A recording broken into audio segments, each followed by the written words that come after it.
வணக்கம். நான் உங்கள் அன்பான சயின்டிபிக் வேதிக் அஸ்ட்ராலஜர் அஸ்ட்ரோலஜி பேசுகிறேன். நல்லது நினைப்போம், நல்லதே நடக்கும். தொடர்ந்து நம்மளோட வீடியோஸ்லாம் பார்த்துருப்பீங்க நம்புறேன். ஜோதிட கருத்துக்களில் எந்த விதத்திலையும் மூட நம்பிக்கைக்குள்ள போகாமல், மிகைப்படுத்தாமல் சயின்டிபிக் வேதிக் அஸ்ட்ராலஜி முறையில் அறிவியல் சார்ந்த ஜோதிட கருத்துக்களை பார்த்துட்டு இருக்கோம். அந்த அடிப்படையில் இந்த வீடியோவில் பார்த்தீங்கன்னா ஒரு செவ்வாயால் பார்க்கப்பட்ட ஒரு தசை எப்படி இருக்கும் அப்படிங்கிறது பார்க்க போகிறோம். அதுக்கு முன்னாடி நம்ம சேனல் ஃபஸ்ட் டைம் வரவங்க மறக்காமல் சப்ஸ்கிரைப் பண்ணுங்கள். பிடிச்ச வீடியோஸ் லைக்ஸ் கொடுங்க, ஃப்ரெண்ட்ஸ் அண்ட் ரிலேட்டிவ்ஸ்க்கு ஷேர் பண்ணுங்க.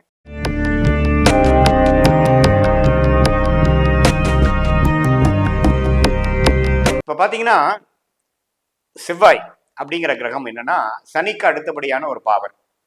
சனி கிரகம் தான் இருக்கிறதுலே ஒரு மிகப்பெரிய பாவர். ராகுவும் அதே தான். இருள் கிரகத்துல இருளில் அதிகமான ஒரு இருள்தன்மை உள்ளது ராகுவும் சனியும்.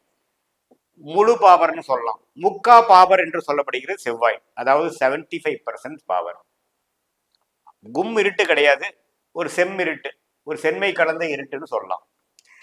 அந்த செவ்வாய் பார்த்தீங்கன்னா கோபத்தையும் உத்வேகத்தையும் வீரத்தையும் உடனே ஒரு விஷயத்தை செயல்படக்கூடிய ஒரு ஆற்றலையும் ஒரு எண்ண அலைகளையும் கொடுக்கக்கூடிய ஒரு கிரகமாக செவ்வாய் வருகிறது. அந்த செவ்வாயே உங்களுக்கு ராஜயோக அதிபதியாக ஒரு நல்ல கிரகமாக உங்கள் லக்னத்துக்கு இருந்து விட்டால் அந்த செவ்வாய் பார்த்த தசை அருமையாக இருக்கும். அதுக்காக செவ்வாய் சனியை பார்க்கக்கூடாது. செவ்வாய் குருவை பார்க்கலாம், செவ்வாய் சந்திரனை பார்க்கலாம். செவ்வாய் புதனை பார்க்கறதும் சனியை பார்க்கறதும் சரியில்லை. செவ்வாய் ராகுவை பார்ப்பதும் சரியில்லை, கேதுவை பார்ப்பதும் சரியில்லை. ஏன்னா ஒரு பாவ கிரகம் முக்கா பாவருங்கிறது மறந்துடக்கூடாது. சரி சார், முக்கா பாவருங்கிறீங்க, ஆனால் குருவை பார்க்கறது சந்திரனை பார்க்கறது மட்டும் எப்படி ஒத்து வருது அப்படின்னா அதுதான் கெமிஸ்ட்ரி. அதுதான் வேத ஜோதத்தோட எந்த கிரகம் யாருக்கு நட்பு அப்படிங்கிறது தெரிஞ்சுக்கிறது எவ்வளவு இம்பார்ட்டன்ட். இப்போ நட்பு பகையெல்லாம் எதுக்கு நம்ம சொல்றோம் அப்படின்னா அதை வச்சு நீங்க கர்மாவின் பலனை எடுத்துக்கங்கிறது. செவ்வாயும் குருவும் நண்பர்கள், செவ்வாயும் சந்திரனும் நண்பர்கள், செவ்வாயும் சூரியனும் நண்பர்கள்.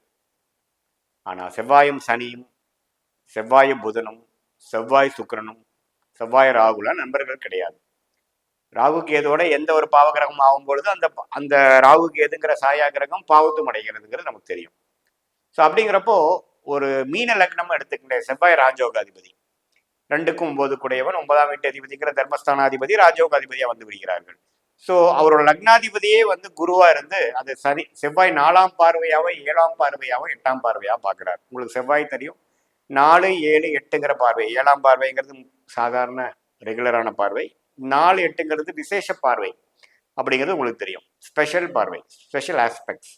இதுல 4ல் ஏதோ ஒரு பார்வை பெற்று அந்த குரு திசை நடக்கும் பொழுது அந்த மீன லக்னக்காரர், தனுசு லக்னக்காரர் உத்வேகமாக செயல்பட்டு வாழ்க்கையில முன்னேறுவார். ஏன்னா ஒரு ராஜயோகாதிபதி பார்வை பெற்று அந்த தசை நடக்குது. இதே நீங்க கன்னி லக்னம் மிதுன லக்னமா இருந்துட்டீங்கன்னா அதே செவ்வாய் பார்வை பெற்ற ஒரு தசை குரு திசையாவே இருக்கட்டும், உங்களை தப்பான முடிவுகள் எடுக்க வச்சு சிரமப்படுத்துவார்.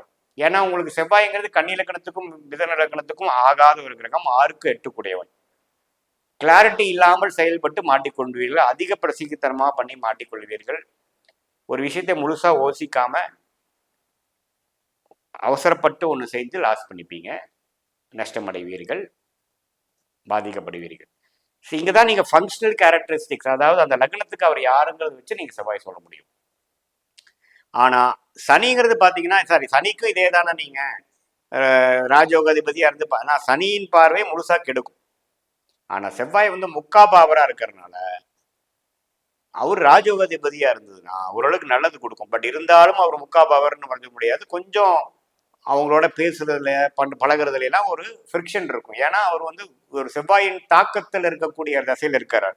என்னதான் அவர் ராஜயோகாதிபதியா இருந்தாலும் ஒரு அடமென்சியும், அவர் சொல்றது கடகடன்னு செய்வாரே அவளையே அடுத்தவங்க சொல்றதை கேட்க மாட்டார். ஆனா அதுல சேர்ந்து வெற்றி பெற்றுவார். ஏன்னா அவர் ராஜயோகாதிபதி.